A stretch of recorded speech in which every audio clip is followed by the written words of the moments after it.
The perception of Amad Diallo after the two meetings with Dundee United last season couldn't have been more contrasting. Back in February, the 19-year-old Manchester United loanee had failed to square a ball into the path of Fashion Sakala that would have earned 3 points.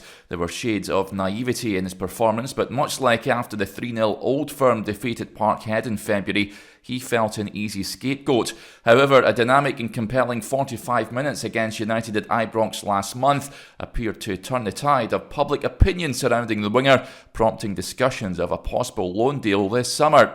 After arriving at the club last November, Giovanni van Bronckhorst reintroduced high and wide wingers to the tactical fold at Ibrox. While Ryan Kent was guaranteed to feature on the left, none of Scott Wright, Fashion Sakala or Yanis Hadji provided a consistent outlet on the right. However, the Old Firm humiliation soon after the winter break prompted the Dutchman to change. A two-man midfield replaced Glenn Kamara playing as the sole number 6, while Scott Arfield and Aaron Ramsey drifted in field from the right. Gradually, Van Bronckhorst reverted back to playing a traditional winger on the right. Scott Wright featured heavily since Ramsey's injury in the Scottish Cup semi-final. This wide right role is perfect for Amad. A look at his carry map from 3 full 90 minutes in the Premiership demonstrates where he prefers to receive the ball and take it, preferring to drive inside onto his favoured left foot. Minutes after coming off the bench in the win over Dundee United, he received the ball wide, taking a sublime first touch from a Stephen Davis lofty diagonal before entering the penalty box, eventually snatching at his finish. Coincidentally, two of the actions which did a good job of persuading the support that Amad has adapted and grown in these past few months were tackles. Twice in 2 minutes he was hit hard by Ross Graham, much to the irritation of Van Bronckhorst.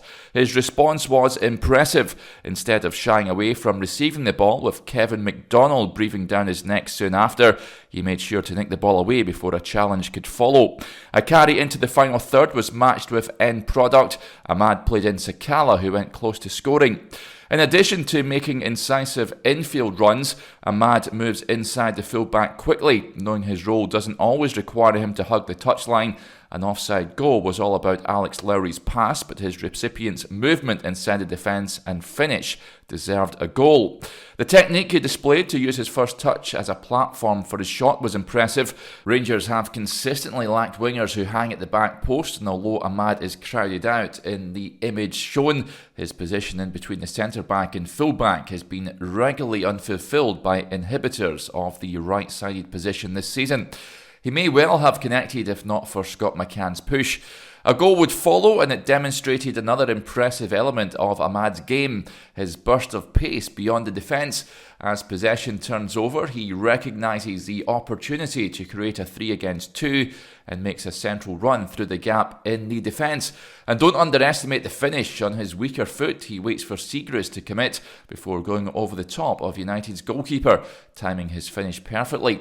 A final action that caught the eye came 10 minutes from time. After initially losing out on regaining the ball high up the pitch, Amad caught up with play to regain possession and start a sequence for his side.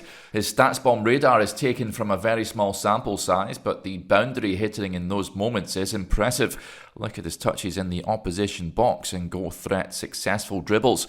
Equally, his shot map shows nearly 2.5 XG in under 3 full 90 minutes. While it's taken him time to adapt, Amad has shown he can combat the physicality of the Scottish Premiership. Equally, in snippets, his quality in 1v1 and propensity to attack the box to provide a viable goal threat is exactly what Rangers need from the right. Whether Man United would agree to another loan deal next season is unknown, given the time Amad has spent out of the side and their heavy investment in his services. That outcome seems unlikely. And there is value to the claim that further evidence is needed of the attacker playing in a competitive environment to validate an adaptation. However, Rangers supporters will see a player with the technical ability not easy to attract to the Scottish Premiership, who has grown in the short spell north of the border. Perhaps the Ivory Coast international's impact will truly be felt next season. It feels more likely that his spell at Ibrox will be defined by what-ifs.